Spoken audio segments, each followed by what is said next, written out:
All right, we are live, ladies and gentlemen, boys and girls, children over the age of 18. Welcome to the Smacktalk Wrestling Podcast, episode 4. And once again, I am joined by my best friend, David, aka Gonzo, as I like to call him, and Angel AOK Gaming. How you guys doing? Phenomenal. Thanks for having me again, man. Appreciate being here. Yeah, for sure. Gonzo, how you doing, bro? I'm just holding it together. This wonderful weather we're having in the Midwest was 10 degrees yesterday, and now it's in its mid 40s. So, needless to say, my body's adjusting to that. Yeah, I'm ready for some warm weather over here. All right, but here we go. If you guys don't know, this is the first time joining us. What we talk about here in the SmackDown Wrestling Podcast is a WWE-based show for now, where we talk about the week in pro wrestling in the WWE and any type of scandals or anything like that. We like to leave out of here, so please don't flood the comments with McMahon. But yeah, that's what we like to talk about is this week in WWE. And we're going to start off hot as usual, the hottest story in pro wrestling. It's been the hottest story in pro wrestling for years. It's the Bloodline. Bloodline is the most talked about story in the world of pro wrestling, guys. So right now, it looks like we got Hollywood Rock is back, or Angel likes to call him Dwayne Johnson. Let's break down that promo that everyone's obsessing about. Gonzo, you want to take that first? Yeah, he went retro with that. As far as his gold getup, I mean, that's straight vintage 90s rock. And so as far as the promo in itself, it was refreshing for me because it was him actually tapping into a side of him, and he said it in the promo himself. Haven't heard this in a while. And I liked how, again, he was able to phrase some things. And the reality is, whenever I've seen him in the past years, he's been kind of stale to me, as far as just doing a lot of just poking around. So there's actually a lot of relevance now to what he has to say. And of course, you have that typical Rock presentation, deliverance, but it's actually intriguing to me for once in several years. Okay, Angel, what did you think of that promo? Oh man, I guess he's promoted from Dwayne to at least The Rock now. I don't know if he's Rocky yet or anything like that, but no, it was pretty good. Gonzo hit it on the head when he talked about him going vintage. It felt like the original version of himself when he used to just call out the fans or whoever he might be in front of. I thought he was going to say something to Roman a little bit. I felt like he was going to go that way, but he didn't. But it seems like they're together for now. You know, like they have bloodline strong. I like the crybabies. Now that's his official hashtag. It seems like everyone's a crybaby now. It's not just the Cody fans anymore. I'm just waiting for a shirt. I'm just waiting for a shirt. It's coming. Yeah, exactly. He came out and now he's got the crybabies. It's him. It's the bloodline versus the crybabies. When he said, "If you smell what the bloodline is cooking," I thought that was pretty legitimate, and it's pushing the story pretty far. I wanted Roman to say a little bit more, but you know, he never says too much as it is anyway, I guess. But I mean, Roman likes to just come talk shit, and Paul Heyman speaks for him, which honestly, I don't really want to hear Roman that much. I mean, eventually, obviously, if they do face off in some way, I do want to hear them, you know, actually make it personal. But I mean, I've enjoyed the evolution of Roman Reigns' character to now, because I can tell you right now, 5 years ago, I didn't care about Roman Reigns. So, yeah. You know, I see where you're coming from with that. Yeah. I just feel like there's more there for him. I think I think I have more faith in what Roman could provide, and I think he's stuck using this crutch because it's worked, and you know, it's what works for his character right now. I wonder if he personally, you know, thinks about this situation and thinks if he can get more out of himself in the future. I wonder if he's like looking to break free from this. We'll see what happens, depending on if he gets to keep the belts and whatnot. But I feel like there's a different future for Roman coming, more than we realize right now. But we'll see. No, yeah. I mean, my thoughts on the promo, I thought it was good in a sense that it gave me all like the nostalgic feels of him just shit talking, which is always fun. Him and his, you know, catchphrases that we all grew up on and all that stuff. That was great. But at the same time, I feel like his promo kind of like didn't make a lot of sense to me. With him going back and forth and the decision of what Cody did, and now basically targeting Cody, like it's like, dude, the story was he gave you that spot and he took it away from you. But yet now it's like, I'm going after Cody because he's disrespecting my family and this and that. I don't think it just makes sense. I think we all know that it was an obvious, you know, backpedal of what happened. Which, like I said, I like the promo overall. I mean, I'm wearing a We the One shirt right now. You know, I'm still acknowledging the bloodline. I like that he's part of the bloodline, but it's like what are we gonna get is I'm trying to figure out like what's the play here now, because they obviously definitely backpedaled on what they were gonna do, and it's like I still feel like they're still trying to figure out, are we gonna get a tag match? Are we gonna get a one-on-one? Is The Rock still gonna fight Roman Reigns? Is this all a facade right now to back up Cody? Like there's so many different things out there where it's just like I really don't know what's gonna go, and I felt like a lot of his promos just didn't make sense because he was just straight up attacking, you know, the Cody crybabies, as Angel loves, as opposed to giving us answers on what's going on. Gonzo, so I got a question. So now that The Rock is an official, you know, member of the bloodline, he acknowledged Roman Reigns, but kind of indirectly, he's just saying I'm in the bloodline, but he never said I'm acknowledging Roman Reigns. Am I going too much into that, or with him showing the ones meaning he's just part of it? Like what's going on? Everything is calculated with The Rock. It's not an accident. If you go back to the presser, he stands on the right-hand side. And ultimately, if you're paying attention as he's engaging Cody, then The Rock is talking with his left hand, allowing the camera to catch everything. And he slaps Cody with his right hand. This is a good, important factor because as he's on SmackDown, he gets his opportunity to talk on the mic. And it's not an accident that all of a sudden he's raising his hand as We the Ones, but he has his thumb out in the form of an L. Now, again, you see the overall screen pan back. Everyone else is throwing up the traditional one, but The Rock does it a little bit differently. A lot of people are saying that this is an accident. Other people are looking a little bit more into it. Gonzo, I'm going to say, how did he do it differently? Can you explain that? he rose it up where his index finger and his thumb were out in the shape of an L, almost like the Smash Mouth hit the L on your forehead type of thing. That. Okay. And again, The Rock is too influential and too knowledgeable when it comes to camera angles in regards to how promotions work, where the cameras are, what they're going to catch and what they're not going to catch. And again, that could be me looking way too much into it. But again, this is arguably one of the greatest figures in wrestling. But then, of course, you throw in the cinema that he's been doing. This, Mark, I don't think you're looking too much into it. I think this is, again, just a seed that potentially was planted. And we'll see essentially where this then goes. Because it's interesting because in the promo, Roman identifies only himself and then also Roman Reigns as being the bloodline, right? It's totally discrediting the wise man, the Uso. Jimmy. I mean, he didn't even include them. So you have parts of it that include the bloodline, then you don't. And so all of that, it's not an accident. And I think that was all intentional. Yeah, I agree. All I know is that the eventual blow off, if we ever get one, between The Rock and Roman Reigns, is going to write itself just when it comes to who is the tribal chief, as far as not even a title aspect, just as who's the leader of the family. So that's going to write itself. It's just like head of the table. It's like how are we going to get there, and where does Cody fall into all this, and what is like the Rock's WrestleMania outlook now? Like, what are we going to get with that? Oh, sure. You know, I mean, probably my last comment, before we transition off, if we're talking about visuals, for those who haven't seen the end of SmackDown, you have the bloodline standing off to the left side of The Rock as he's cutting his promo when he's talking the entire time. They're not behind him. He's not in the center of it. Roman's not standing next to him. And as it pans out, you literally have The Rock, and then you have the bloodline that's off to the left of him.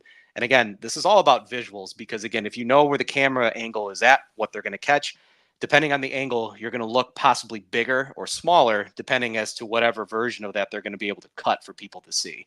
I mean, The Rock already is a towering individual in comparison to other human beings. And so this subliminally can send a message as to a foreshadowing of things to come in the future.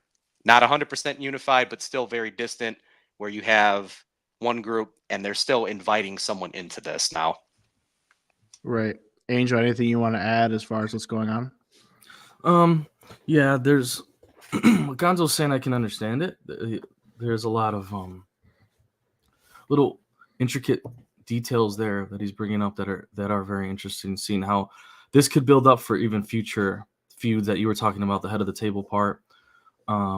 We don't know who the head of the table is now at this point, and that question mark probably comes to to fruition later on. I think it's going to be after WrestleMania. We'll see how this, stacks up with the whole. I've heard people call this like the Bloodline versus the Avengers, like the WWE Avengers with Cody and Seth and whoever else is going to start joining that side. And it's John like, Cena. yeah, show up. you know what I mean? And we're looking at like the Thanos side over here of Right. The Rock and Roman. So we're kind of seeing these powerhouses combine. It's interesting. It's almost like this NWO vibe. That would be really cool not- around Survivor Series season, like having Right, just yeah. Bloodline versus, the WWE Avengers. Right. I think they're trying to do it for WrestleMania, which is super interesting but weird at the same time. Like you said, Survivor Series would be perfect, right? But WrestleMania, I don't know. There's been like triple threat matches and stuff like that before, and WrestleMania history. But so it's interesting that you said they're trying to do it for WrestleMania. So do you still feel like Roman Reigns is going to pull double duty in some way? What do you mean, like two nights? Night 1 and night 2, yeah. No, he's not going to do that. I feel no. I don't know what's going to happen with the night 1. Might just be like all. I don't know what they're going to do. How was it last year? I can't remember. The Usos main evented night 1 and lost to Kevin Owens and Sami Zayn for the Undisputed Tag Team Championships. Yeah. Okay. And night 2, Roman Reigns. So it was the Bloodline that. We didn't have 2 titles yet, did we? Did we have 2 titles? No, that came after. Oh, so this is their first year with 2 titles. Yeah, okay. Seth didn't have his championship yet. Right. Okay. Yeah.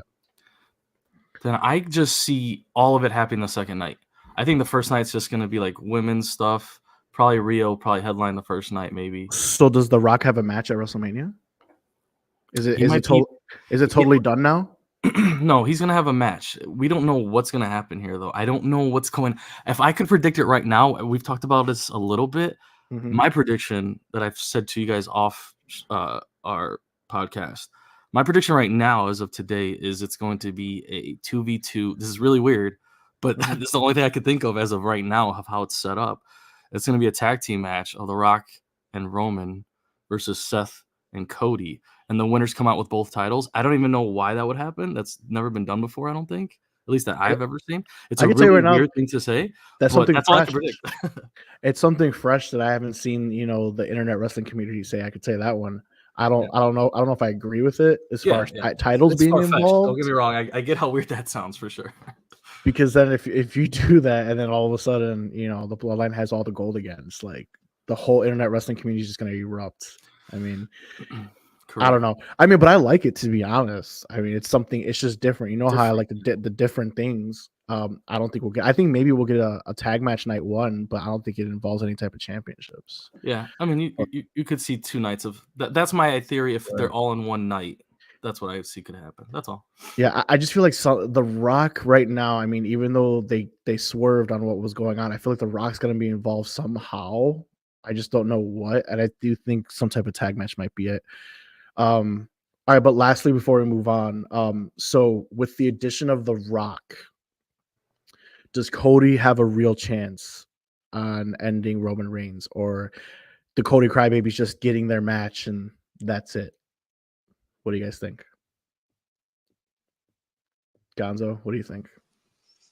Well, I think it's interesting because ultimately, if we're going to ask the question, does Cody have the opportunity to get back at The Rock?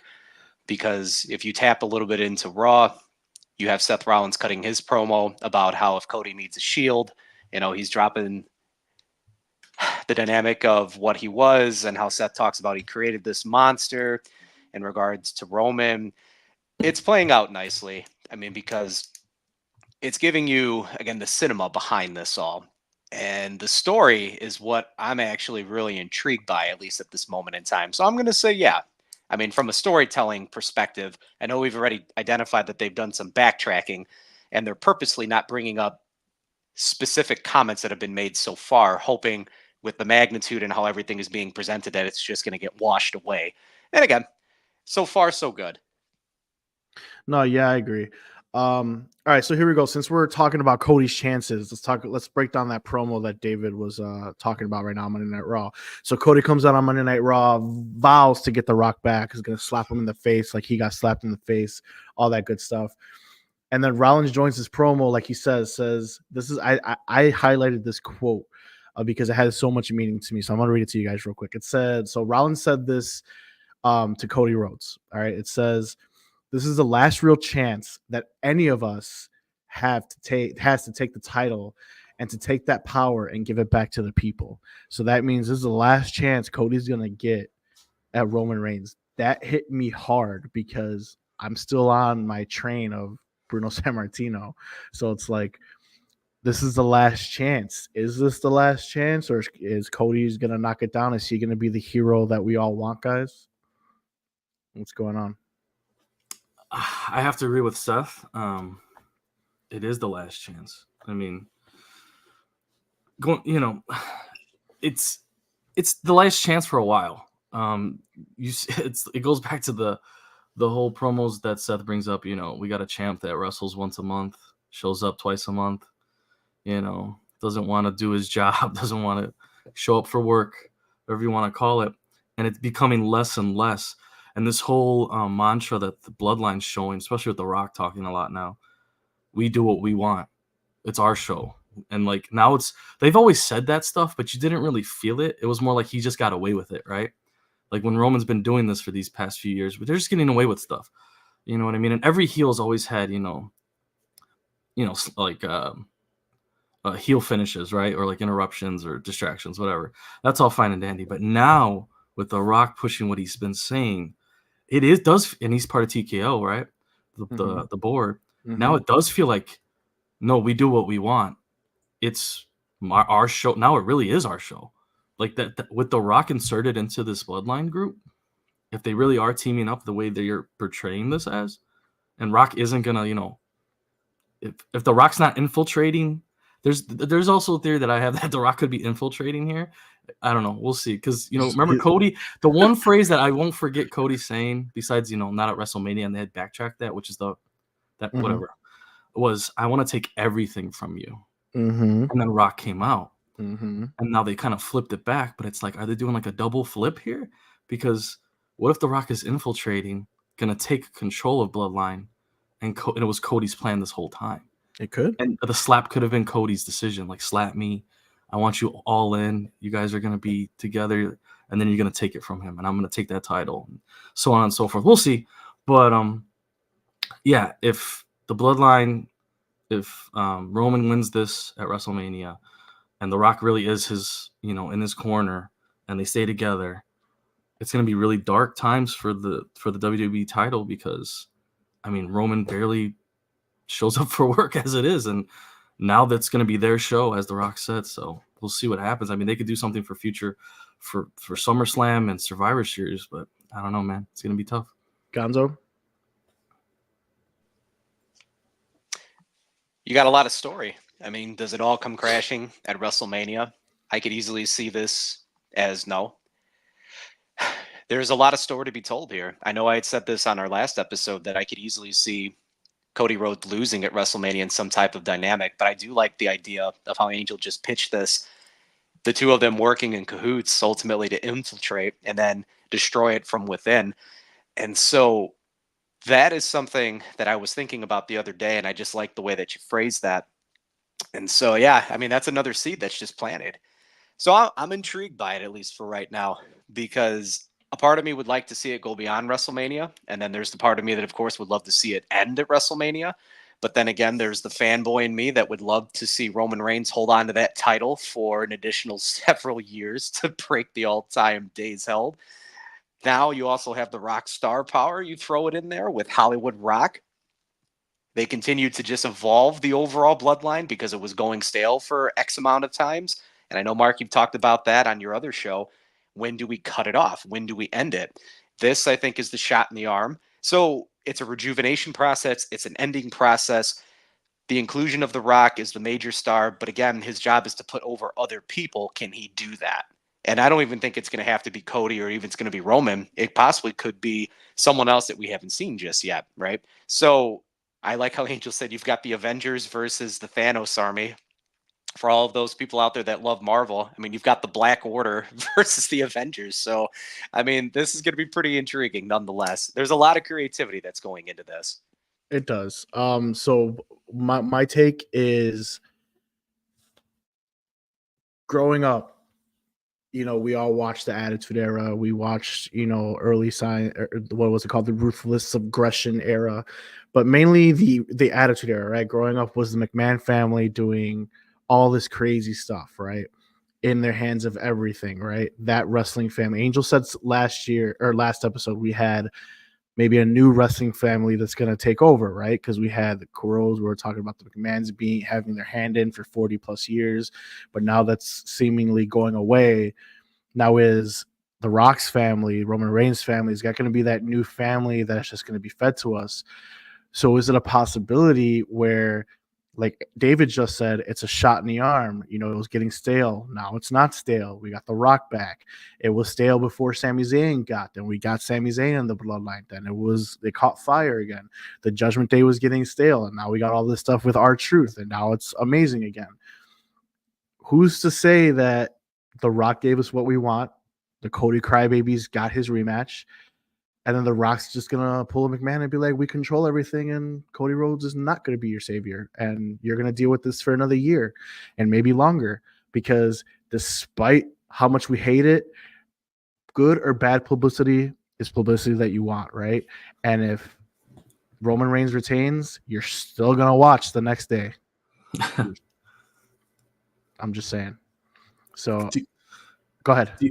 I was just going to ask you, do you feel like this is open-ended right now? Do you feel like they don't have a story written yet, like completed to WrestleMania? It could be written as we go. I think prior to The Rock finally giving the okay and coming back, like, quote unquote, full time, meaning now that he's on the board, I kind of see him not leaving for a while. I think prior to The Rock, they did have a plan, and I think Cody Rhodes was 100% supposed to win. And now I just feel like with The Rock here, and there's so many different ways that they could play this, I think they are just going along with it. That's why they did backpedal. They were like, okay, we're going to give The Rock and Roman Reigns. And obviously Roman Reigns would have won that match. In my opinion, Roman Reigns would have won that match. And you still get more bloodline. But then you had the Cody Crybabies crying, no. And then all of a sudden, they backpedal. And they're like, okay, never mind. Here comes Cody. I truly believe that they're, number one, partly listening to the fans. And number two, just making this up as go along, because they're going out with what's hot. That's my opinion. Obviously, we don't freaking work there, but I think it's like what's hot, what's going on. The Cody Crybabies are taking over, just like the Yes Movement was there, just like the CM Punk chants take over the show. It's all there hijacking the shows, and it's like we're going to see what we want. And like I said, as a wrestler, you want some type of reaction, right? If and when Cody gets pinned or pins, you're going to get a reaction. You're going to get the cheering, Cody's the savior. But then if Cody gets pinned, that reaction is going to be nuts, and it's going to be an epic reaction. It's not going to necessarily be a negative reaction. It's going to be a holy shit moment that they actually did this, and Roman's still the champion. So who knows? I mean, it's all going. It could go so many ways where I'm actually liking it just because that's what I personally like. I don't like it being totally predictable. Now with the addition of The Rock, I don't know what's going on. That's why we're here debating it. That's why we're like, okay, what's this outlook? What's that? What's this? What's going on? No one knows except The Rock. That's just what it is. But yeah, so unless you guys have any more thing to chime on that, Cody is seemingly, like Angel says, bringing the WWE Avengers. So we got Seth Rollins saying he would be his Shield. Seems that Sami Zayn, it's going to be involved in some way, him talking to Sami Zayn throughout the show, giving him good luck, stuff like that. So you could bet your bottom dollar that that Sami Zayn will be involved in Cody somehow. And that also goes to long-term storytelling, just because he was affiliated with the Bloodline, which is another reason why I feel like Jey Uso will be involved. So do you see as though like some type of main event match with Roman Reigns and Cody Rhodes where all these guys play a factor, where like the Bloodline tries to interfere, and then you got the Codys, maybe even his brother Goldust, aka Dustin Rhodes? Like, what are you guys feeling on that? There's going to be a payoff here that 1997 Starrcade wasn't able to deliver. Ooh. With Sting and Hulk Hogan, right? You had the NWO, and then you had the rest of WCW versus. And so this storyline, as it's being handled and it's continuously being evolved upon, I know one of the greatest things that Eric Bischoff ever talked about here recently has been the dynamic, and he's very honest about this, is that he had said that he never gave a really good send-off for the NWO. It just abruptly ended and it got mishandled. This is a storyline where you have a lot of good storylines that are meshing together with people that actually have significant tie-ins. With that being said, yeah, it's literally WWE versus the Bloodline. And it's very reminiscent of that 1997 Starrcade main event with Sting versus Hulk Hogan. So far, I'm very much enjoying everything thus far. Let's see if they can stick the landing. Angel? Yeah, I said that earlier, Gonzo, that you hit on now. It's starting to feel a little NWO like ish vibes, especially with the Bloodline. And now you're finding Cody having to go against it. Seth already broke it down for us. You tried this last year by yourself. It didn't work. You're going to try the same thing again. It's not going to work. You need me and whoever else of the, to recruit. Obviously, Jay is a big, probably. Sammy, probably. You brought up his brother. We'll see what happens with that. That'd be pretty cool. That the family dynamic of it, that's definitely something that I think WWE would love to have, but we'll see if that works out or not. But like Gonzo said, like, is the Bloodline going to be broken up, or what's going to happen with their future if they lose?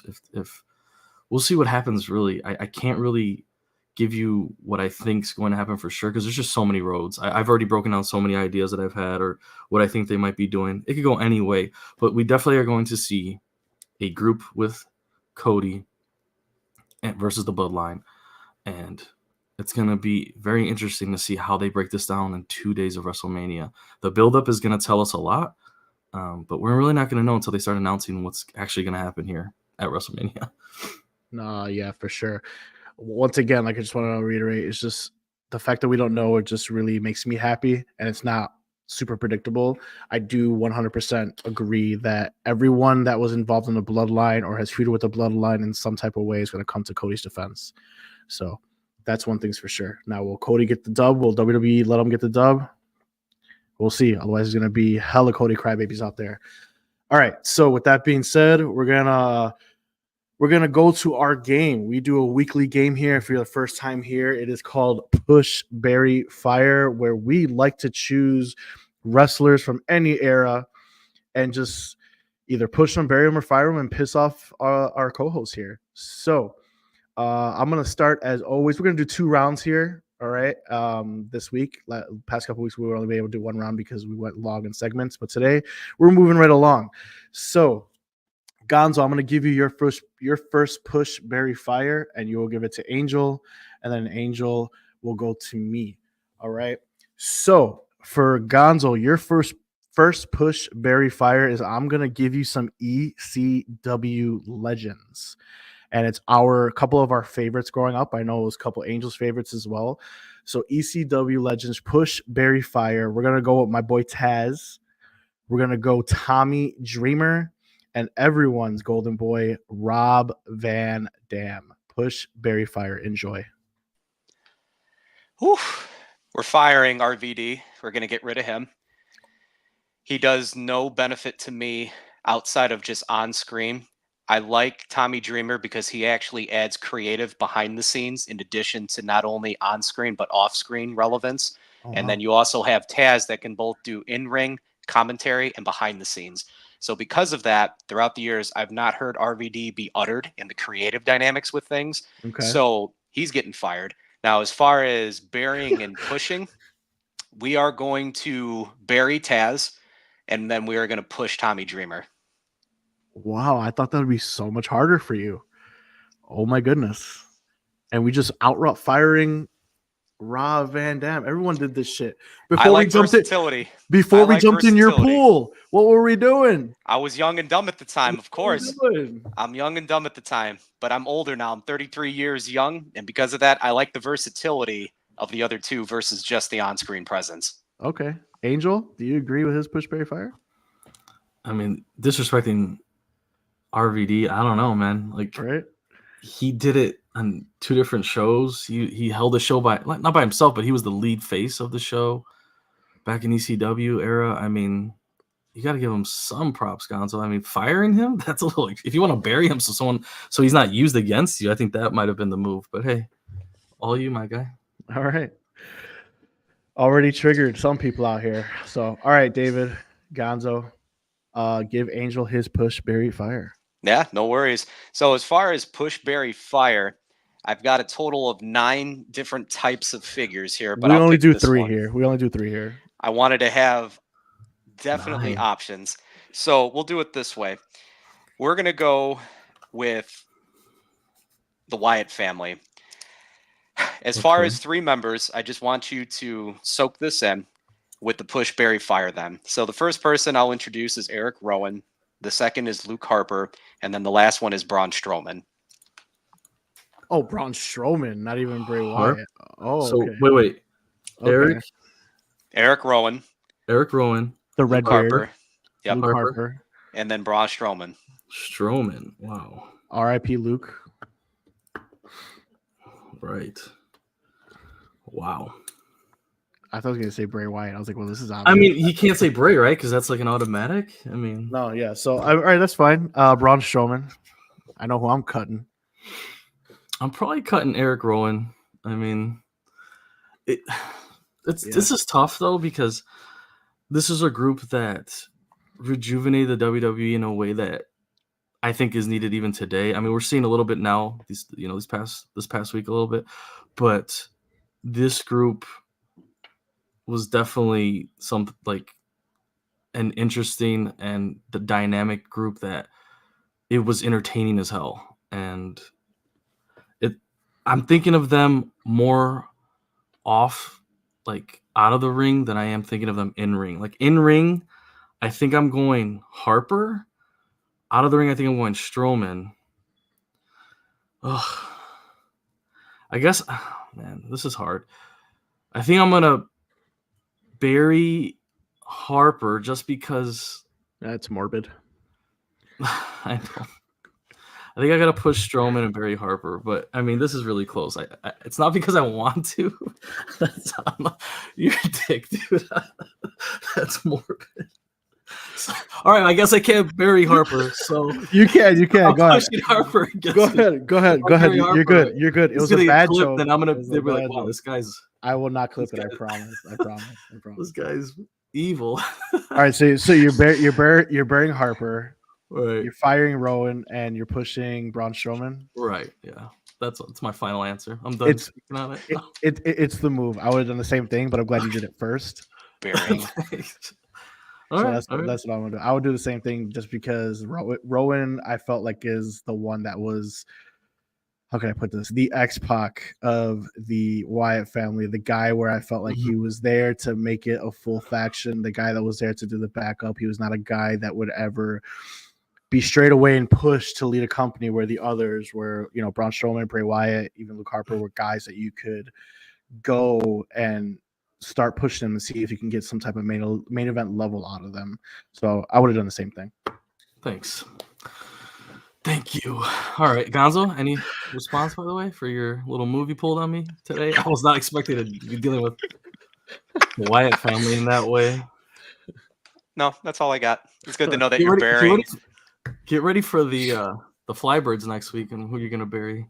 Oh, no. All right, Angel, what do you got for me, buddy? All right. Me and Gonzo are like in the same wavelength here. Okay.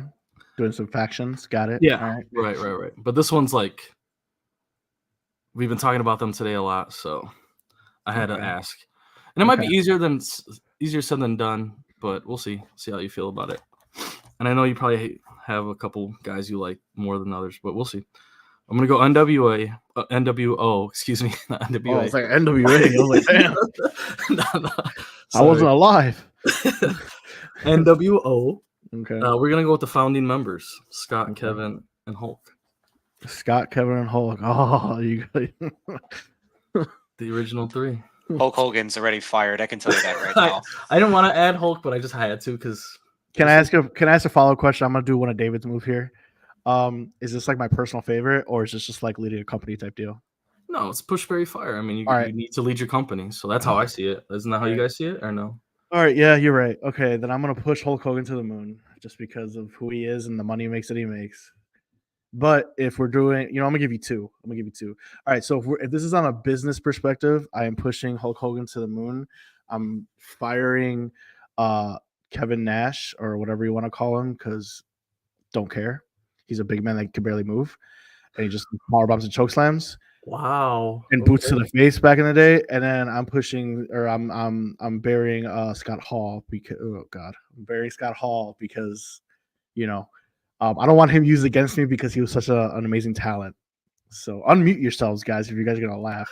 Hey, we might have to use a different word besides bury coming up pretty soon. We have to change that word. But if we are going based on my favorites, just because I hate Hulk Hogan, I'm firing him. You could take him. Screw that guy. I'm pushing Scott Hall, aka Razor Ramon, and I'm burying Kevin Nash. I guess. I mean, I'll just keep him on the roster for something, but I could give a shit about Hulk Hogan. So screw that guy. So you're about the Wolfpack. Scott Hall and Nash only. All about the Wolfpack. All right. That was a good one. It was funny. I mean, I think everyone knew where I was going to go with that one, though. But that was funny. So a little softball one for you. All right, I'm gonna. So now we're gonna go run it back, guys. Now we're gonna do counterclockwise. I'm gonna give Angels push Perry Fire this time. And I'm gonna give Angel the option here because I, like David, have quite a few. So Angel, you could choose your push Perry Fire to be either WCW Legends or Attitude Era Tag Teams. What would you like? Unmute yourself. I think I'm no, sorry. Yeah, I was coughing. I think I'll go. Let's go with the tag teams. All right, I was a big fan of tag teams in that Attitude Era. Obviously, we talked about that. So was I. I'm gonna give that to you, and it's not gonna be the obvious ones because we all know Dudley Boys are the greatest of all time. I just gotta plug them up real quick. All right, so Attitude Era Tag Teams. Your push Barry Fire. We're gonna go with Too Cool. Okay. We are gonna go with the New Age Outlaws prior to DX. Yeah. And then we're gonna go with my personal favorite, the APA Protection Agency. Mm-hmm. Push Barry Fire. Okay, those are three great Attitude Era tag teams that if the tag teams ahead of them weren't there, this is why the Attitude Era was so great because the roster was just never ending. You could have made a whole nother show. I mean, WCW even existed during that era, and you could have made a third show just with the guys that were behind these guys during the Attitude Era. Anyway,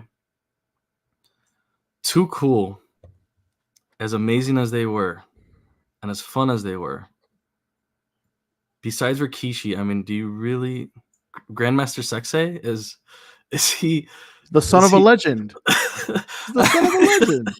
I mean, you want to see the Worm? I love Rikishi though. I mean, he saves that group by like a million miles, and them dancing together is amazing. The music, the entrance music is amazing, like top tier all time. Yo, the Royal Rumble dancing spot. I mean, yes, epic. That was phenomenal. And then Rikishi spanks him after. That's the best. Epic. Yeah, that's epic. Oh man, that's tough. All right, we're gonna go. We're gonna have to bury. Oh, man, this sucks. We're gonna bury. Wow. We're gonna bury the APA. Oh. We're gonna fire.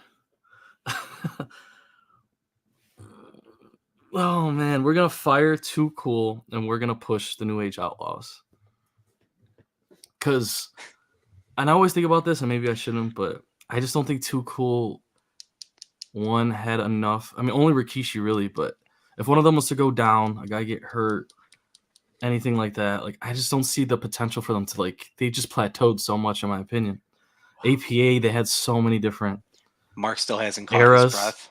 The APA's had so many eras of themselves, Acolytes and the Dam and the Protection Agency and moving on, and they have solo careers that were great. And the New Age Outlaws, to me, even before DX, badass Billy Gunn, phenomenal in-ring wrestler. His mic skills have only recently become really noticed, I feel like, as he's aged. But Road Dogg on the mic, that's just iconic. Like you could say that anywhere, and it's just the pop machine. So that's what I'm gonna do. I'm gonna push New Age, bury APA, fire Too Cool. Unreal. That's amazing. Why? Wait. Okay, go ahead, Mark. Give me what Why? you gotta say. You want me to tell you? I mean, Yeah. you don't. David, tell me who you want first before I go off on this guy. Go Oh, ahead. it's APA, just from the comedic relief part. I mean, the Dude. whole fact that they're playing poker and they have the Bro, random door that they exactly. actually. Oh yeah, that was a great spot. They used to That beat was the awesome. hell out of Crash Holly just for not knocking on the door. Like, I mean, the promos that they can cut, they're both former champions. I mean, in their solo career, like I'm pushing them to the moon just because of their skits alone. Their in-ring ability obviously speaks for themselves, considering they're both former world champions. So, in their own right, I mean, I'm pushing them all day. I agree with you with firing Too Cool, even though that pains me. But you know, you'd have to. They're the ones that pose the least threat, in my opinion. You know, and I'm burying the New Age Outlaws because you're right. You know, Road Dogg is awesome. I don't want him being used against me. Right. You know, Billy Gunn was definitely, I felt like, underappreciated and underutilized. 100%. That Billy Gunn is super underutilized for his era. Sorry, I just had to say that. Yeah. But I'm pushing APA to the moon, man. That was my favorite tag team outside of the obvious three from that era. I respect it. 100%. I respect it. 100%. I respect it, man. It's a good three. Even Too Cool, who you know I fired them, but I think they're still an amazing performance tag team or fractional. But it's all right. It's cool. No one ever respects the APA, and their entrance music was just badass. You just knew you're gonna get your ass kicked. But whatever. Yeah. All right. Give David's push Barry fire. All right, Gonzo. We're going modern era. Ooh. Right now. You are Triple H, Paul Levesque. Are you pushing, burying, or firing Bobby Lashley, Big E, Breaker? Oh, that's easy. We're firing Lashley. I cannot stand the Almighty. Mark already knows this. I cannot stand the Almighty. 100%. You know, the Great Khali, how much I love that man and how he can't move. Bobby Lashley, I think, is even more immobile than the Great Khali. Come on, stop. No. Stop. Now that's a stretch. You're going too far. No, we're not going to let you say that here. His muscle mass doesn't allow him to actually just. Gonzo, we're not about clickbaiting here. Don't clickbait. Yeah. I'm not doing the clickbait here. So who it was? Was it Braun Breaker? You said, and then who was the other? Yeah, Big E, Lashley, and Braun Breaker. Big E's getting buried, and Breaker, I'm gonna push him. I love his charisma. It's amazing. His entrance music, I finally listened to a little bit more closely. Finally, it's a combination of the original Steiner tag team, and then of course the Sirens with Big Papa Pump. So that in itself, cool. I didn't think charisma. Even the that's singlet. his uncle. Yeah, I know, but I just didn't think about it. You know, the bright colors of the wrestling attire that he's got on, it's homage to the whole Steiner family, which is pretty awesome. Right. Well, he needs to do a promo doing math like his uncle did. That'd be sweet. So that's my thing. The Almighty. I mean, no, absolutely not. The fact that he's in the Elimination Chamber, I can't. So I got something for. I got word to Elimination Chamber for later though. When we get to will. We're gonna get there rather quickly. All right, last push Barry fire so we can move on. Yeah, no, that's fine. That's fine. Like I said, I will save some of these other ones for another time. But with Mark being my person of choice at the moment, this one I'm gonna give it to him. It's gonna be members of the Shield: Dean Ambrose, Seth Rollins, Roman Reigns. That's a good one. Did they make the right choices at this moment? So I'll give that to you right now to ponder. So I remember when we all, started watching The Shield, and obviously Dean Ambrose was the guy. Everyone wanted him to be the guy. Looking at their careers right now, I think we made the correct choice. I think we're firing Dean Ambrose. I think we're burying Seth Rollins, and I'm pushing Roman Reigns to the moon. Only if I'm getting bloodline Roman Reigns. If the bloodline didn't exist, then we're firing Roman Reigns without question. But since we're talking about their careers and how it's been in WWE, I felt as though they put all their chips into like Dean Ambrose, and clearly that wasn't the move. You're pushing Roman. Let's eliminate your ability to look into a crystal ball and look at their career paths. I want you to push that off to the side. If you go back all those years ago. So I don't know keep it at anything that. that happened. I don't know anything that happened ever. You don't have a crystal ball. You know nothing. So just based on just their debut alone up to 3, and I'm learning about them all over again. They're still together as the Shield, even before the breakup. That I'm firing Roman Reigns. I'm pushing Dean Ambrose because he's the only one that was competent on the mic at that time, and I'm burying Seth Rollins. Okay, let's Angel go back hates to me right now. But you're kind of contradicting yourself. I know we're trying to get quick here. Just answer this. Yeah. You say you're pushing Roman, knowing everything that's happened. Knowing everything that's happened and the character that he has become, yes. You literally say he can't talk. Yeah, Seth but if talks you give every him, week. If you give him, I'm saying because he has the manager. I mean, everyone loved Brock Lesnar, right? Who was his fucking manager? The guy can't speak. The guy sounds like a squeaky toy. I feel like you could bury Roman and Seth can do anything. But yeah, okay. All right. Yeah. Just wanted to make sure I heard you. I'm talking about character. I'm talking about characterized, right? The character that I love, and I'm pro faction, and I feel What's his like character? the leader of the greatest faction in pro wrestling history. He's the leader, or is it Paul Heyman? Because you say Paul Heyman talks for him. I mean, yeah, because that's his wise man. So he's the body. He's so good. He'd be like, yo, and Paul's the brain. He's so like, it's the body and the brain. Yeah. Okay. Yeah. All right. Pinky in the brain. If we go 90s retro here, I could just tell you right now, like Seth Rollins, I never really appealed, appeals to me. Like I'm just. He still has more. I think he's the shit. Like, don't get me wrong. I just. I really see why everyone loves Roman, but I don't know. I feel like Seth just can do more alone. Roman hasn't really proved to me that when he's alone, he can do it. But, even Ambrose does a lot more alone than Roman does. But, I respect it. That's cool. All right. So are we done with Push Fairy Fire? Angel, you want to attack me a little more? I just had to confirm what I heard. Let's go. All right, let's move on quickly to NXT here. All right. It wasn't really a great show this week. I mean, it wasn't like something where I'm just like, man, the show was amazing. It just moved along. But key things I do want to talk about. So number one, Carmelo Hayes, he had a great match with Joe Gacy. I thought that was really, really good. But I'm going to focus more on the post match. I don't really want to break down the match at all. So post match, he looks straight at the camera and points and says, and puts Dragunov on notice that he's coming from. Mm-hmm. So is he the next in line to regain the championship, or is this just a ploy until Trick Williams is ready to come back and beat his ass and they meet at Stand and Deliver? Gonzo, what do we got? Unmute yourself. There you go. It's okay. Just go. You're good. So my dogs are barking. I'll let Angel take over. I got it.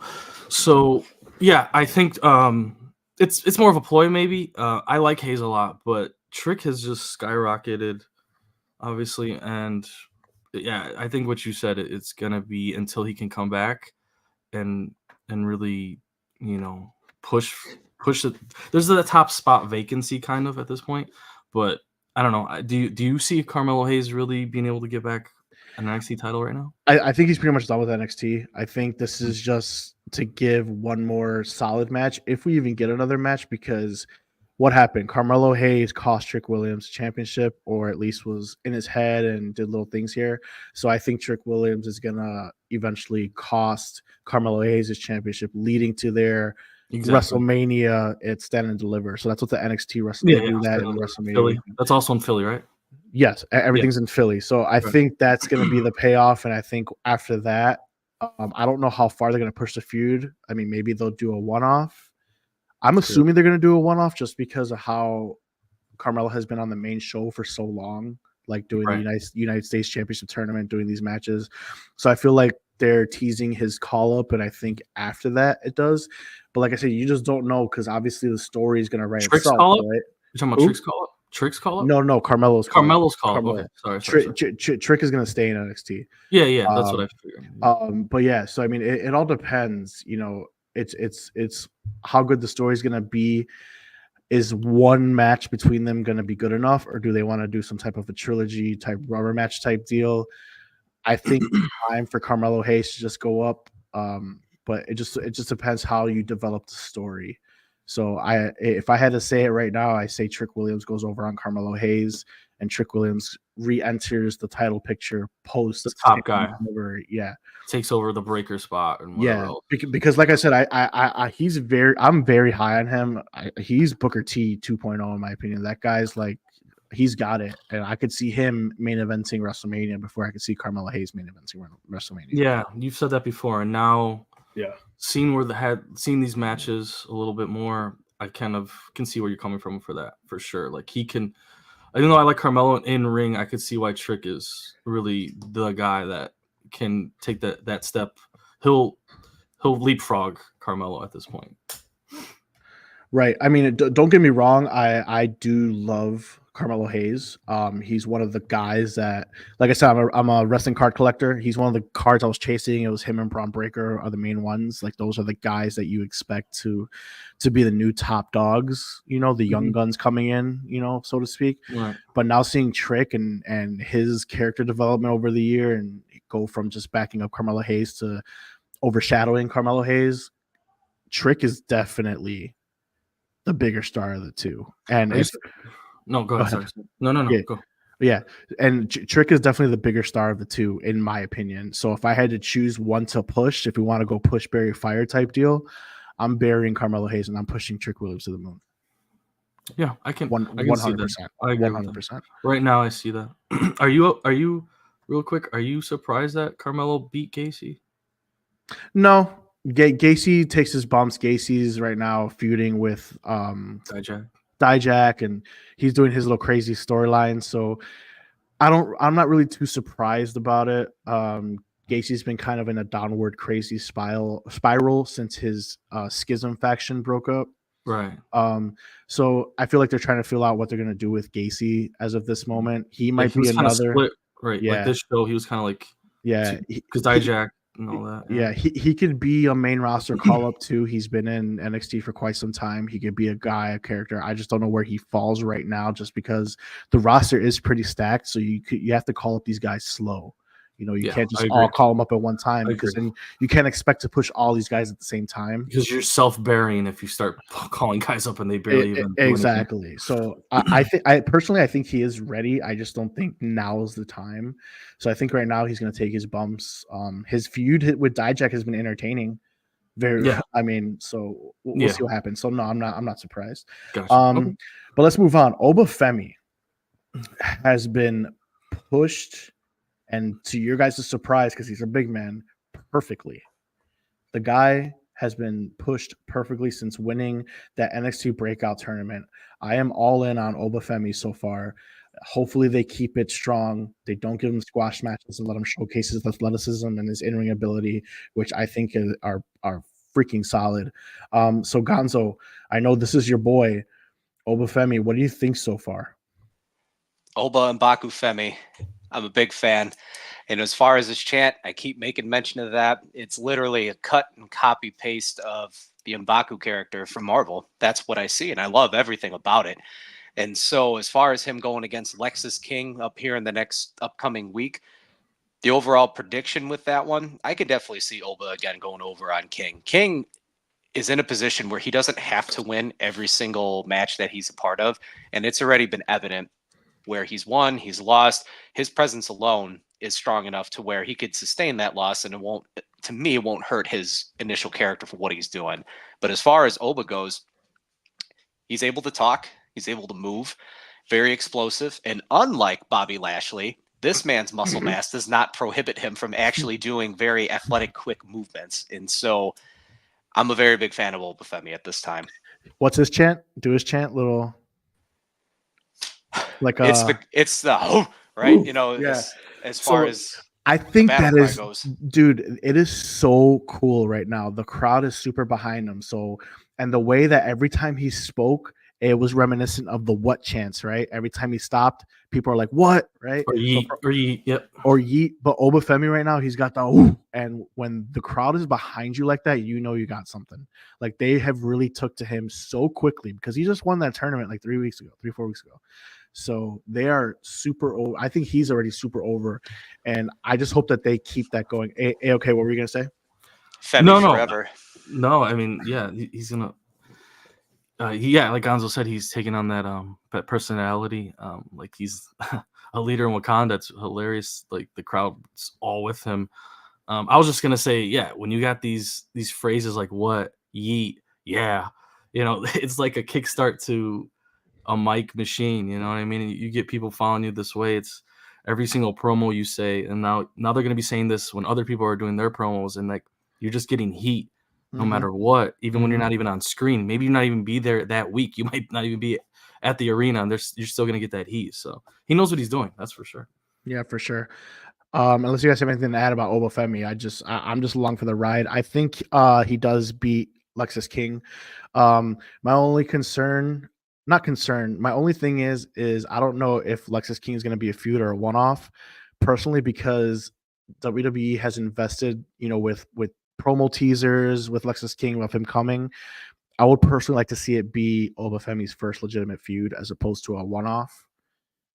Because I want to see him actually drop promos more than what he just did. I want to see him create a story with someone that is pushing him to his limits. Like David said, Lexus King doesn't necessarily need to win because he already is also so popular and over, and he's a guy that could take bumps. But I also don't want to see Oba squash him either. I need to see a good match, but I wanted to see it continue because I know this is a WWE show, but I'm going to go over to the AEW side a little bit. Part of Wardlow's problem was he never got into a legitimate feud as TNT champion, and he squashed people as champion. And that's why I commend WWE, because so far Oba has not squashed anybody. He's showcasing his athleticism, but now I want to see him tell a story, and that's what I love.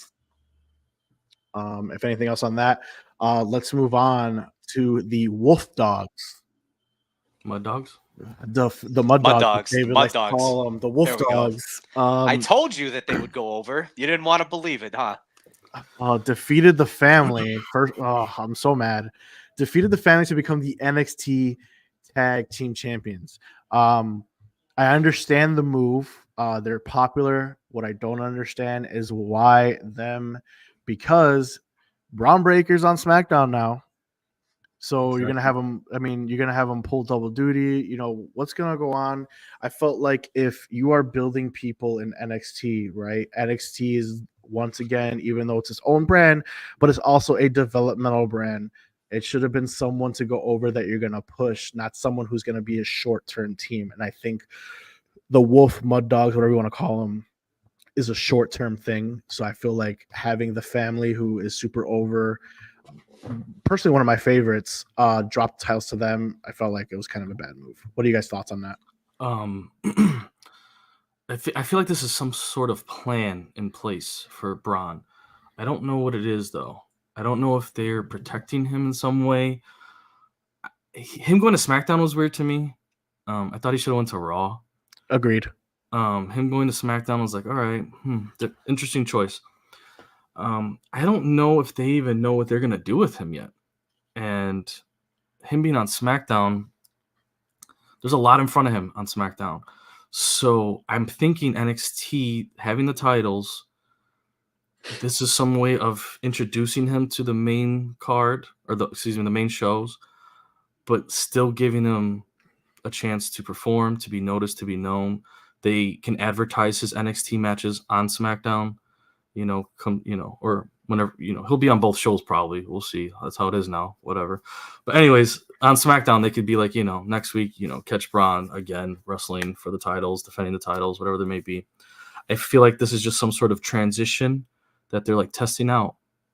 Why they pushed him to sign so quickly and to go to SmackDown, very confusing as far as I'm concerned right now. I don't know what the plan is, but so do you feel like SmackDown was not the best brand for him to succeed? You felt like he should have been on Raw. Would that put him in a better position to succeed? Yeah, 100%. Even if he goes to Raw, he could skyrocket right away. He probably doesn't need the tag titles anymore with the Dogs. He doesn't need to be on NXT anymore. Exactly. You can let NXT now. It opens up a spot for more guys. We already talked about Trick being that guy, but opens up. When Trick moves up, another guy moves up behind him. So on and so forth. That domino effect. Yeah, for sure. NXT. So Braun still being there. It's it's interesting. I don't know. Like I said, that's the only thing I could think of. It's some sort of this test transition period. Maybe this is like a Triple H idea or whoever else might be involved going on with this, that we're going to slowly introduce him, but it's not a full send. And he's going to be able to still perform, practice, show out, be advertised, promoted. I think that's all it really is right now. We'll see. Gonzo? I'll be short. SmackDown, that's where the money's at. Ultimately, you need someone to be able to be placed onto that brand with the other superstars. I can see an evolution move coming here with The Rock, Roman, and now the possible push of the Wise Man bringing aboard another young talent. It was already foreshadowed, sprinkled a little bit with the Wise Man briefly a couple episodes ago on SmackDown, acknowledging Braun Breaker for a split second. And so you have a show where technically the Wise Man is supposed to be on more consistently. And as we've all seen, the next big thing, Paul Heyman is usually that person to help ascend an up-and-coming star. He's done it with Roman. He's done it even more so with CM Punk. He's done it with, of course, Brock Lesnar. Who's to say that this doesn't give an opportunity to build story now with attracting, once they get rid of the Wise Man, as you see more of the dysfunction within the bloodline, for the Wise Man to go a different direction now. That's all I'll say. He failed with Curtis Axel, so... I don't think anyone could have saved that guy. He was a former Intercontinental Champion. Wasn't perfect. That doesn't mean much. But you're saying Paul is gonna take him on solo. Like, he's not gonna bring him into the bloodline. I think that's a possible play. Into the bloodline? No. No. Solo. Like, he breaks away. When Roman loses, Roman goes away. Yeah. Keep Paul Heyman on TV. We give him to Braun. That's another Paul Heyman guy. And so that's where I'll just say the move to SmackDown would make a little bit more sense outside of course, TV with money. We're going to pay to make sure that this remains to be very important. What would have been the best brand for him to succeed? SmackDown. Okay. More star power. You have the money. You have Fox. You have the demand. Not only you have The Rock being able to elevate people, Paul Heyman can elevate people. You have more star power, and just the sheer mention of people in segments like this can help elevate other stars. We're already seeing this with Drew McIntyre. Couldn't he do the same thing on Raw and already be contending for the Intercontinental Championship, the IC title right now? I know that's what Mark wanted, but I had said that ultimately that wasn't the play that I saw in my mind. And so I know I said I wanted him after WrestleMania to do stuff. They already brought him to the roster before WrestleMania. So, okay. Ultimately, I like SmackDown because I like the idea of the amount of talent that's there and the people that could potentially bring him around a little bit more, probably behind the scenes with the scheduling and how things are. I will argue that it's probably a little bit more in the favor of SmackDown, hence the reason why they went with this decision. If we weren't just trying to keep it SmackDown has all the money and the viewership, et cetera, and et cetera. If you're on SmackDown, what's the mid-card title that you would go for? United States Championship. Right. And Logan Paul, but they'll probably try and protect him too. I don't see Logan and him being a good mix, but yeah, go ahead. I don't see Braun right now needing a title just yet. Because ultimately he's going to crush people. He's going to do all these wonderful things. They'll put a title on him at some point. Yeah, but I also don't want Braun Breaker coming to the main roster doing squash matches like he's freaking Ryback either. Exactly. And but other fans like that though. Like me growing up as a kid, I love Goldberg just decimating bodies. That's been done so many times now, though. It's not for the new generation. That's for the whole 2-minute match thing that we talked about last time. God. Bam, go out there, Braun. What's it called again? In 5 minutes or less. It doesn't matter. I forget. WWE Next? Wait, no. What's it called? Fast? I forget. No, I can't remember. Yeah, it's not Nexus. The Twitter X show. I forgot what it was called. SmackDown was the star show until that Netflix hits and WWE might leave Fox. Yeah, absolutely. That makes sense. Speed. There you go. Thank you. I know it's fast. Something. Fast Lane. Remember that shit? Yeah. Okay. Yeah. So I don't know. I personally would have wanted him to see on Monday Night Raw. I felt like it would have been a better opportunity for him. It's the same way as I feel like LA Knight needs to be on Monday Night Raw as well. But we shall see. All roads leading that everything's going to start opening up where Roman Reigns would leave. So more opportunity for everybody. But we should see. You got a bunch of part-timers on SmackDown. So ultimately, they need someone that needs to be there. You have the USA title that just got the part-timed. You got a The part-timer in Logan owner Paul. of the USA Universal is title just part-time. wrestled on his show for the first time ever. You got a bunch of part-timers on SmackDown. Exactly. That's all I'll say. Exactly. He just wrestled on his show for the For the first first time time ever. What a bunch of bullshit. But whatever. I mean, you know how I feel about part-time champs and squash matches and all that good stuff. But I don't agree with them winning the tag titles on NXT, especially when I feel like it's just a part-time thing. That's just my take on it. And I felt as though he should have been on Raw. But we're not gonna devote too much time on that. We'll see what happens. So let's go into our tail end of the show. We got the Elimination Chamber predictions. Let's get it right now. All right, guys. So number one, Grayson Waller is actually from Australia. I'm kind of shocked he was not in a actual match. But he is doing the Grayson Waller effect, his show. Was it Saturday? Yes, this Saturday at 3:30 a.m. here in Chicago. 3:30 a.m. bright and early if you want to watch it. Anyway, so Grayson Waller will host the Grayson Waller effect, and his special guests are going to be Rollins and Rhodes. So Seth Rollins and Cody Rhodes. What are you guys' predictions for that? Is that going to be some type of bloodline interaction? Like, what do we got going on there? It's the new age of WWE, and this is going to be their thing now. They're going to be promoting. They're going to be introducing new things, new ideas. It's going to be all done now outside of the main shows. You're going to have to tune in multiple times a week with this speed, with these events, the presser we just had.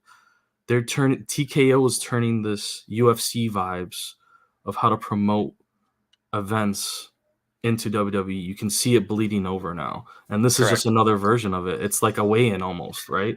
So you think they're gonna do that actually on the show, because that's gonna be on the actual elimination card? Like, he has a segment on the actual card.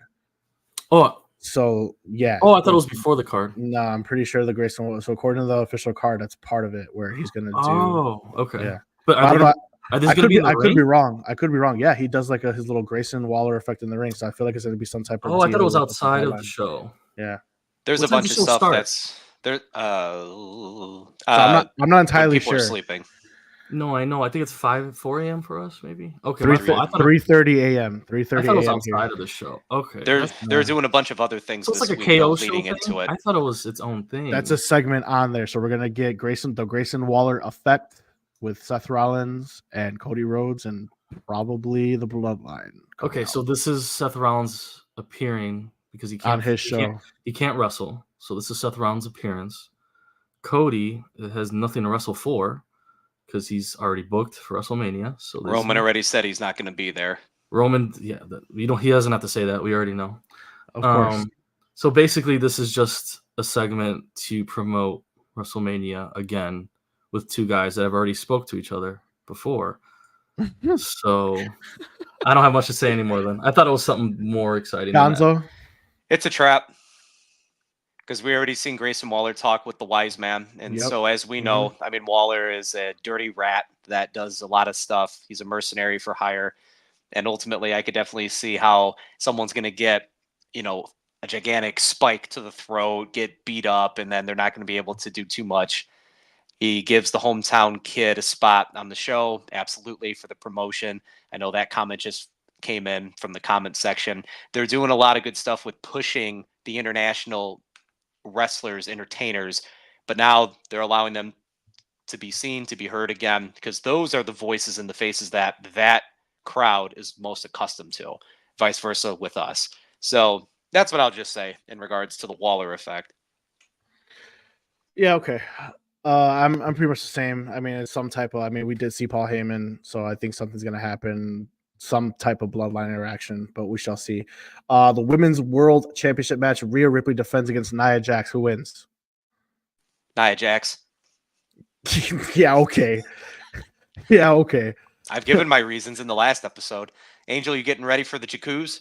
There is no possible way. There's no possible way in this world. I know Angel's gonna back me up. He better back me up. That freaking Rhea Ripley loses before WrestleMania to Nia Jax. There's no way. There's no way. Angel? Yeah, I said everything I needed to say last time we talked about this. I'm not gonna go into it again. Gonzo's wrong.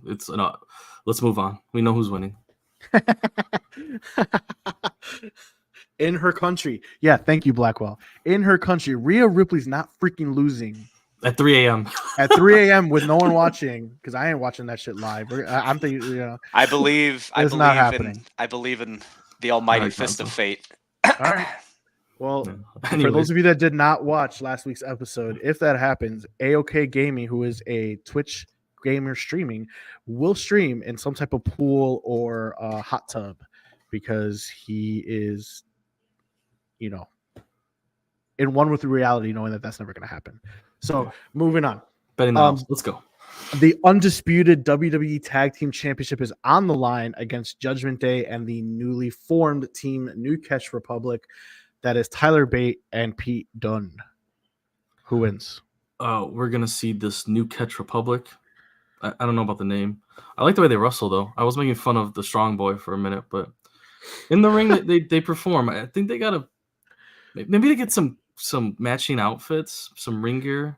I think the ring gear is just what puts me off with them. I don't know what it is, but I think they win. I think Judgment Day, the R-Truth stuff's awesome, but I think it's meeting its, tail end.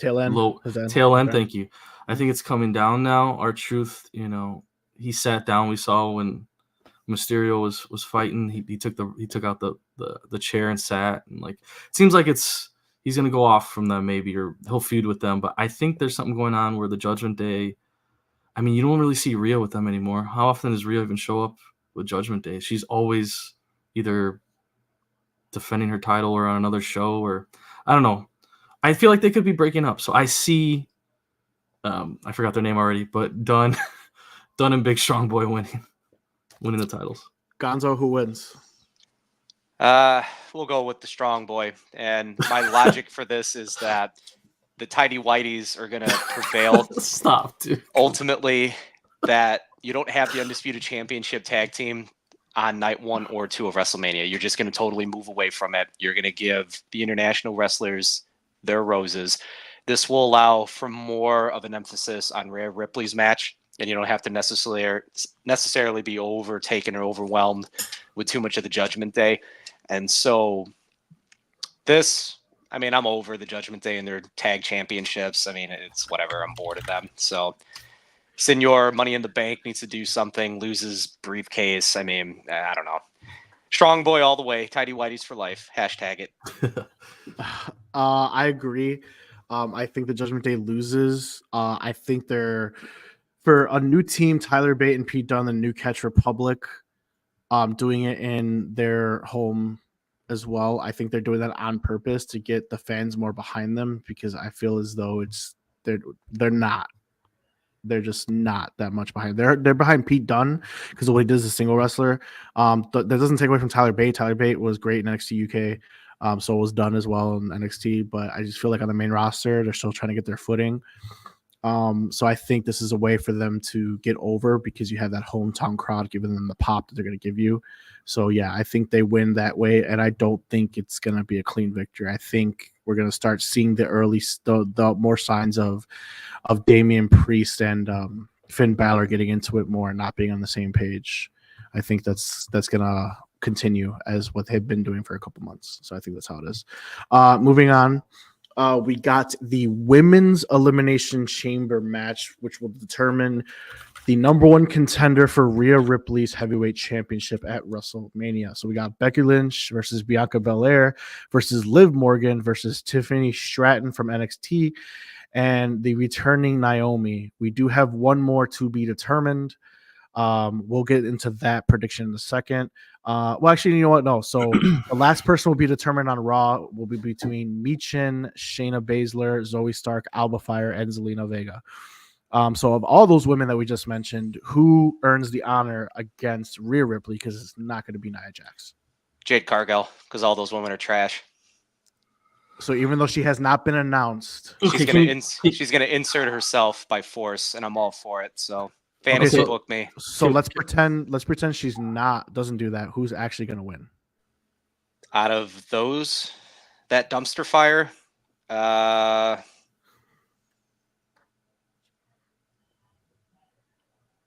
Christ. I mean, Shayna Baszler, sure, why not? UFC it up. Okay, Angel, what were you gonna say?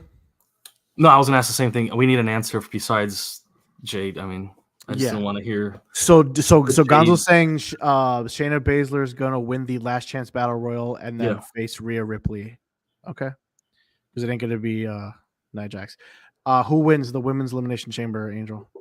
Oh, the chamber itself? Yeah, who wins? Oh, wait, I thought you were talking about the Rumble or the. No, that's getting included. David says Shayna Baszler. David says Shayna Baszler is going to win the Battle Royal on Raw, and she's going to win the Elimination Chamber to face what? What? Oh no, to face Rhea Ripley. No, that's not what he meant. That's what I asked him. You asked me the Royal Rumble. I said Shayna Baszler. Pay attention. All right, we're doing a show here.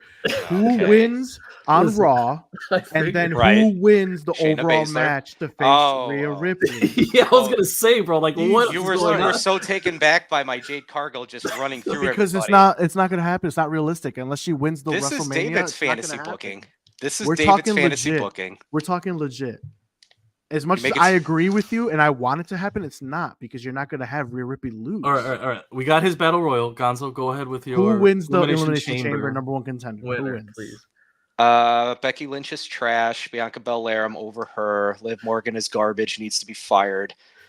Naomi's garbage. You do not promote anybody getting fired on this show, everyone. Just letting you guys know. Tiffany Stratton. Tiffany Stratton's winning it all because that's the only one that actually is of intrigue to me right now. So there you go. Moonsaulted all the way. Okay, Angel, save the segment. I mean, I don't know if I can save it. Yeah, the battle royal. I really don't know. I was gonna say Zelina, but she seems like she's feuding with Lopez. Is it Lopez?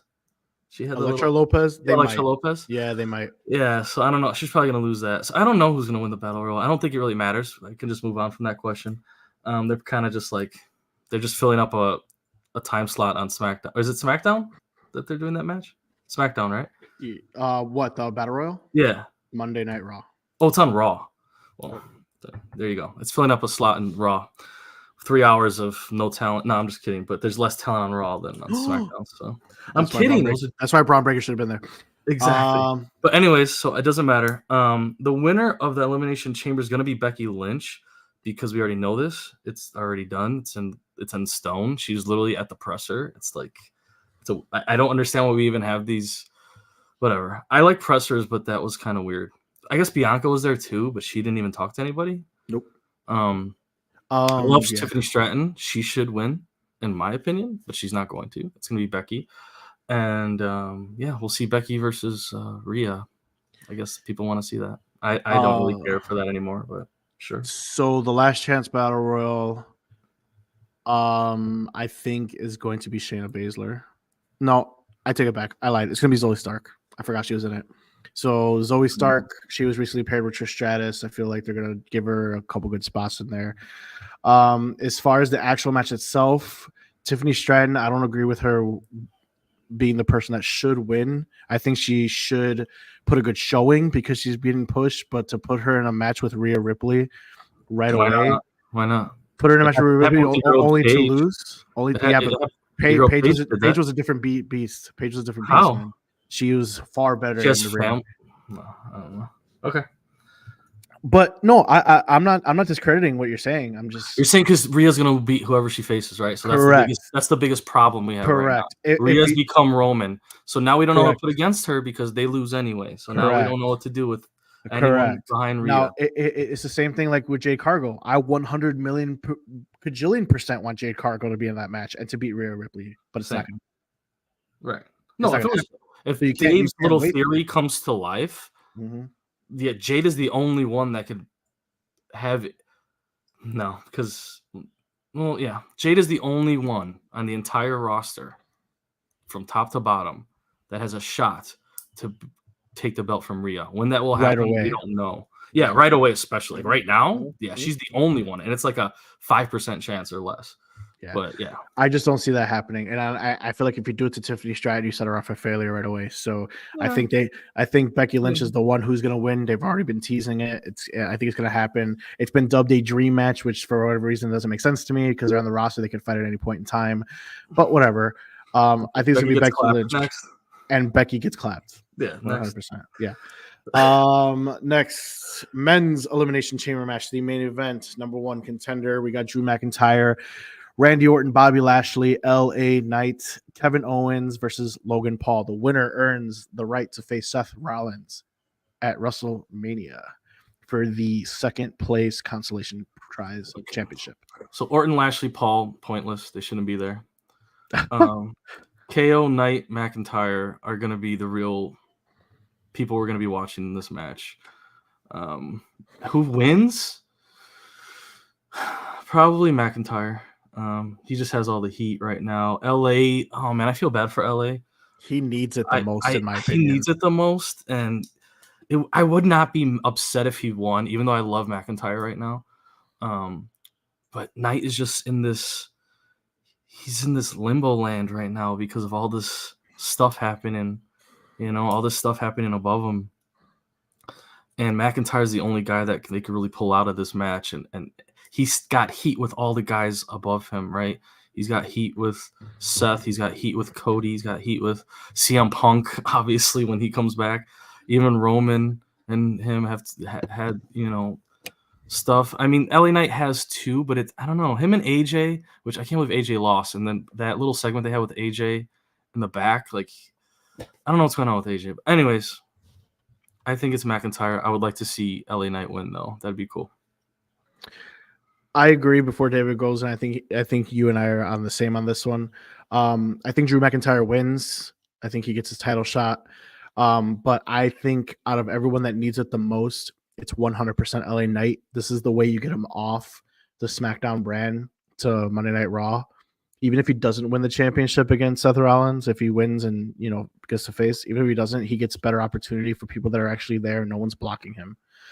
So I think that needs to happen. But I think it's Drew McIntyre.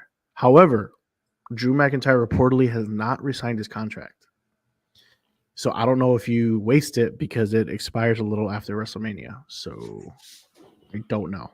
That's Gonzo, your prediction?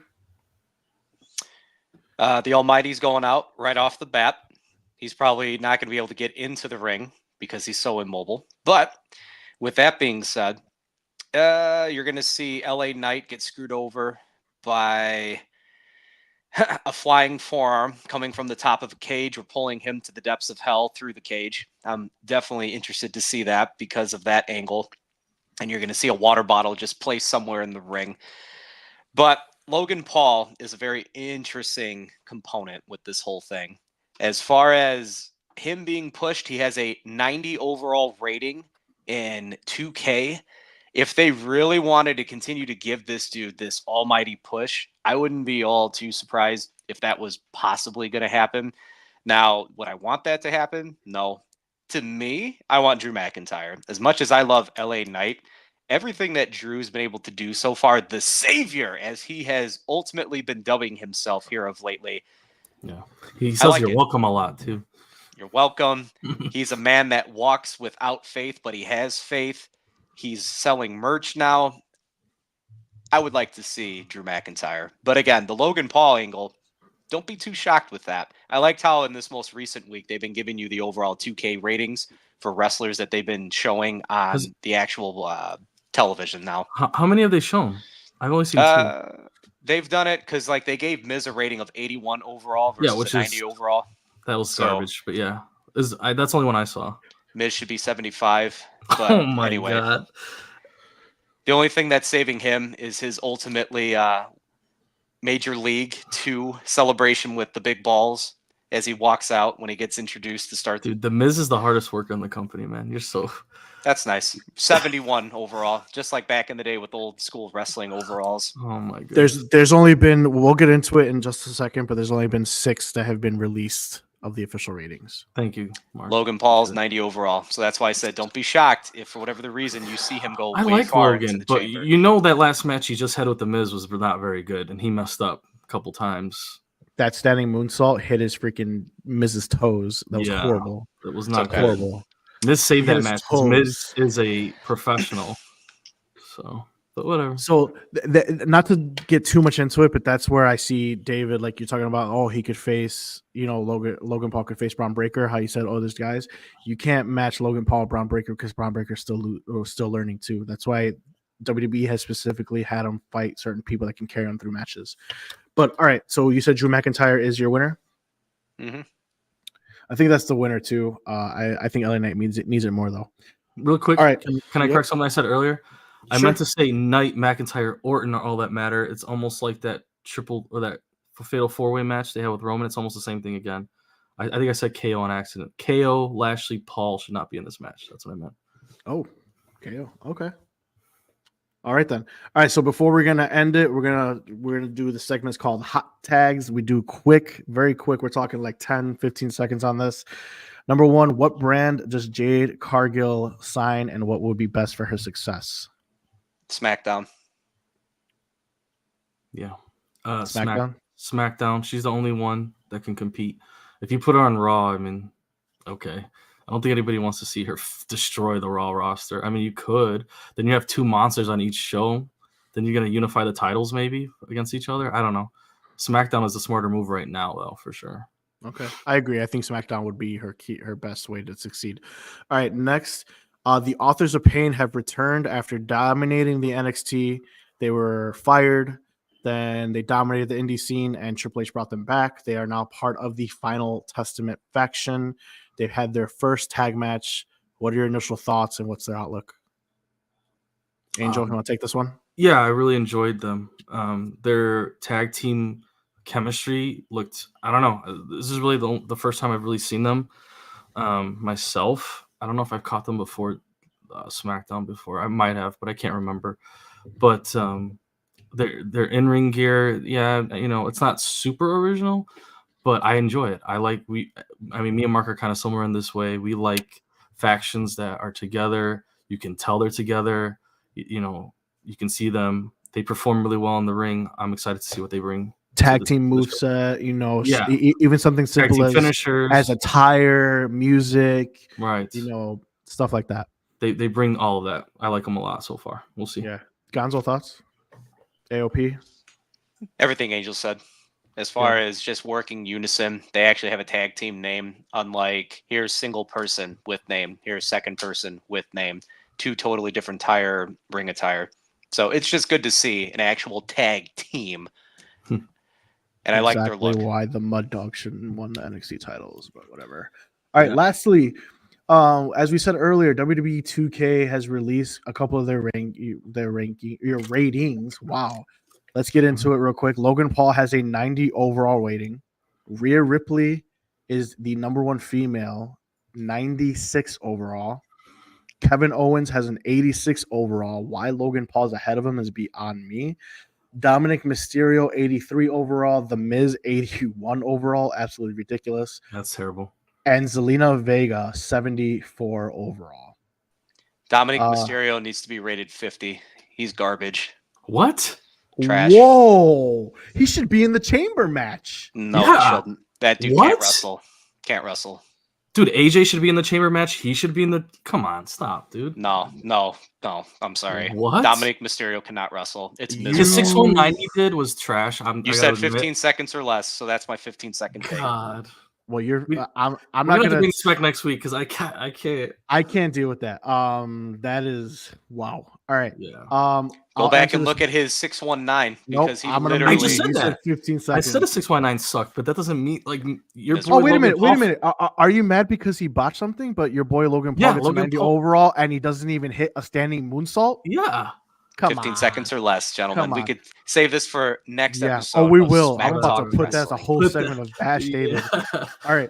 Last thing, we'll do this real quick since we got a new viewer here. Do you guys think we should go back to WrestleMania being one night, or do you like to split in two?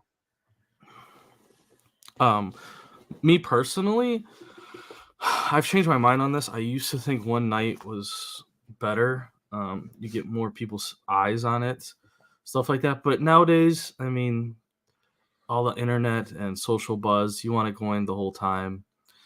I think it is cool for the fans to get to go there.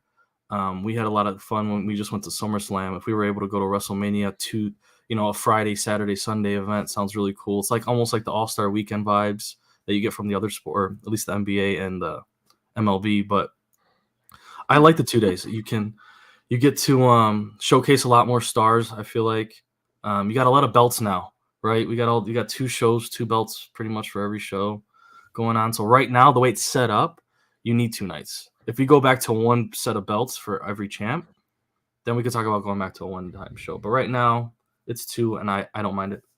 I agree. Gonzo, 1 or 2 nights WrestleMania. It's a good business model.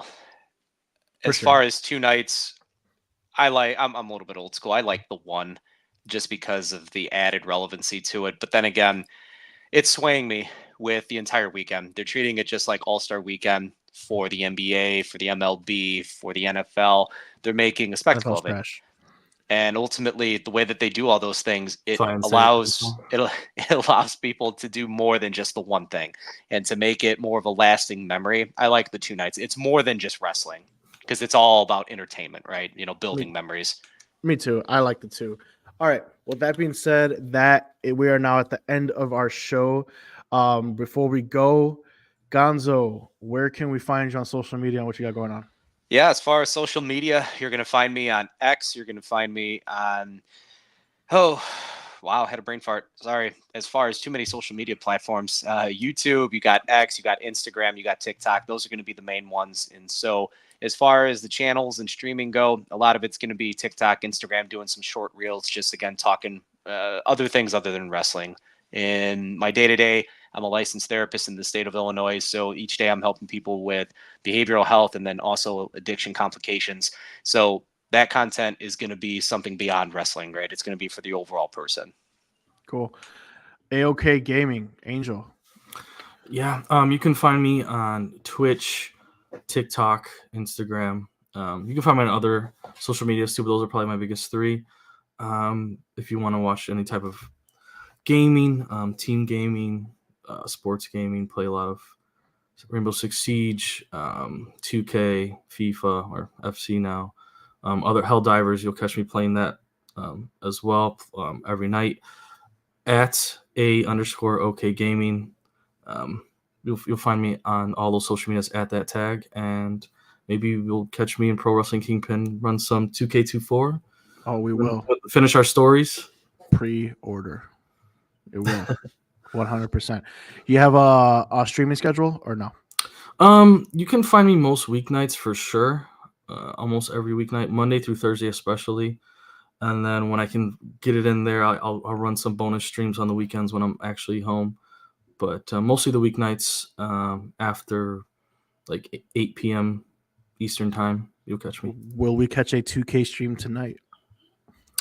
Ooh, a 2K stream. I don't know. We'll have to see. We'll see what's find out. going on. All right. So you guys know where to find them. You got Raising_Personalities on all social media except X. It is basically what you see there. David_MA_LCPC. For AOK Gaming, all social media, A_OK Gaming on all social media, especially if you like the video game streams. And myself, I do have another show called Bad Booking. Hopefully we return next week. I also have been a guest star last week on the Jelly Cards podcast, where it's a sports card podcast you can find on Apple and Spotify. Last episode talked about the wrestling card market. This week I'll be guest starring on it again, so be sure to check that out where we further break down what's hot and what's not. Angel, did you have one thing else to say? You want to mute yourself? Okay. Yeah. Are we gonna do a live stream at 3 a.m. together, us 3, watching Elimination Chamber with all? If you guys want to do a live stream together when we're all up, I'm 100% down, and I'll make sure that we'll screen these messages of anyone that gives us a spoiler. I'll be down for that. What do you guys think? Would you guys be down to do it in the morning? I'd be down to do it for sure. I don't know about Elimination Chamber. That was more of a joke, just because how ridiculous the time is. All right, so we will have that we could try that one day in the future for maybe for WrestleMania.